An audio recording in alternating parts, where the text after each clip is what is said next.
அந்த இயேசு ஏழையா பிறந்தார் அப்படி இப்படின்னு தானே நடுமாறிக்கிட்டு இருக்கிறாங்க. எனக்கு 12வது வசனத்தை வாசிங்க. பாபிலோனுக்கு சிறைப்பட்டு போன பின்பு எகோனியா சலாத்தியேலை பெற்றான். எகோனியா தான் சிதேக்கியா, அவருடைய 2 பேர். அது சலாத்தியேல் தான் செயல்தியல். சொரோபாபேல் அதான் செருபாபேல். சொருபாபேல் அபியூதை பெற்றான். அபியூத் எலியாக்கிமை பெற்றான். இவங்களா ராஜாக்களா இல்லையா? ஆட்சி செய்யல, ஆனா ராஜாக்கள் தானே. வாச்சிட்டே போங்க. எலியாக்கிம் ஆசோரை பெற்றான். ஆசோர் சாதோக்கை பெற்றான். சாதோக் ஆகிமை பெற்றான். ஆகிம் எலியூதை பெற்றான். எலியூத் எலையாசாரை பெற்றான். எலையாசார் மாத்தானை பெற்றான். மாத்தான் யாக்கோபை பெற்றான். நோட் பண்ணுங்க. அப்ப யாக்கோபு யார் இந்த இடத்துல? ராஜா. இப்ப வாசிங்க. யாக்கோபு மரியாளுடைய புருஷனாகிய யோசேப்பை பெற்றான். அப்ப யோசேப்பு யாரு? ராஜா. மரியாள் யாரு? மகாராணி. ஆட்சி செய்யறாங்களோ இல்லையோ, அந்த ராஜாக்களுடைய சொத்துக்கள் அவ்வளவு யார் கையில் இருந்திருக்கும்? யோசேப்பு கையில் தான் இருந்திருக்கும். யோசேப்புக்கு நியமிக்கப்பட்ட பொம்பளை யாரு? ஒருவேளை ரோமர்கள் ஆட்சி செய்யாமல் இருந்திருந்தா இஸ்ரவேல் ஆட்சி செய்கிற மன்னனுடைய மனைவி, மகாராணி. அப்போ இயேசு யாருடைய வயிற்றில் பிறக்கிறாரு? மகாராணியின் வயிற்றில் பிறக்கிறாரு. மகாராஜாவினுடைய பிள்ளையாக, யோசேப்பின் மகனாக எண்ணப்பட்டார். மகாராஜாவினுடைய மகனாக எண்ணப்பட்டார். விளங்குதா உங்களுக்கு? இப்போ தச்சன்னா உங்களுக்கு தெரிஞ்ச தச்சனை தானே நினச்சிக்கிட்டு இருக்கீங்க. அந்த இப்படி இல்லை, இது இல்லை. அந்த கிரேக்க சொல் எதை குறிக்குது தெரியுமா?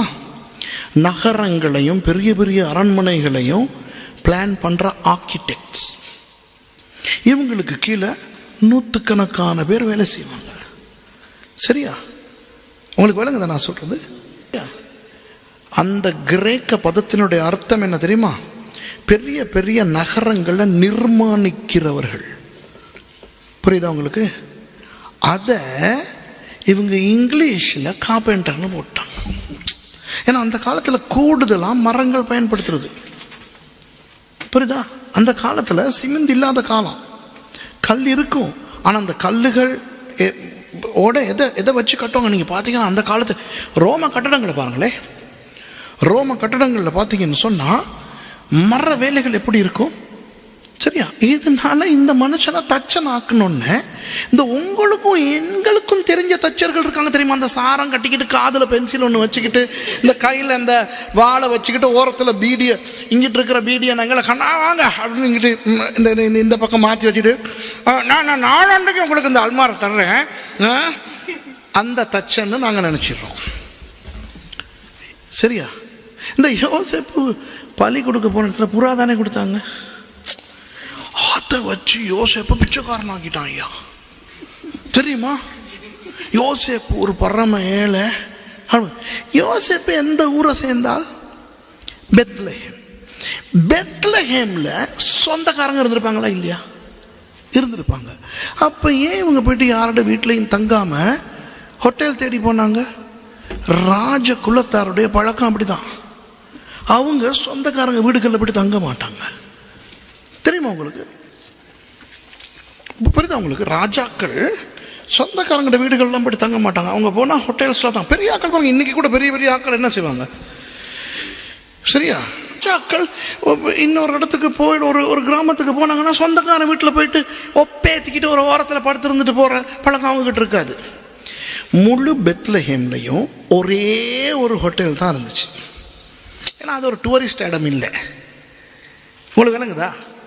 நீங்கள் மத்தேயு புத்தகத்தை பார்த்தீங்கன்னா சத்திரத்திலே அப்படின்னு உரிமையில் இருக்கும். சத்திரம்னு கூட வரக்கூடாது, வாடி வீடுன்னு வரணும். சரியா? சரி, சத்திரம்னு சொல்லுவோமே. சரி, இன் இங்கிலீஷ் இட்ஸ் INN. சரியா? சத்திரத்திலே இடம் இல்லாதபடினால்னு தான் வாசிப்பீங்க. சத்திரங்களிலேன்னு வாசிக்க மாட்டீங்க. ஏன்னா ஒன்றுக்கு மேற்பட்ட ஹோட்டல்ஸ் இருக்கல. அதனால தான் அந்த ஜனங்கள் வரும்போது குதிரை வண்டிகள், கழுத வண்டிகள் இதெல்லாம் வரும்போது அந்த குதிரைகள் கழுதைகள் எல்லாம் கட்டுற அந்த இடம் இருக்குதே, கார் பார்க் மாதிரி, குதிரை பார்க், அதில் அவசரமாக செட் பண்ணி கொடுத்தாங்க மரியாளுக்கு புள்ள பெறுறதுக்கு. அந்த இடத்துல புள்ள பெற்றுச்சு. புரியுதா உங்களுக்கு? அப்போ இயேசு யாருக்கு பிறந்திருக்கிறார் தெரியுமா? ஒரு பயங்கர ஒரு கோடீஸ்வரனுக்கு மகனாக பிறந்தார். தயவு செய்து இந்த தமிழில் பைபிளை வாசித்து நமக்கு புரிகிறத வச்சுக்கிட்டு அதில் அழகாக கொடுத்துருவானுங்க. இந்த பூரானால ஏழை அப்படின்ட்டு. சரியா?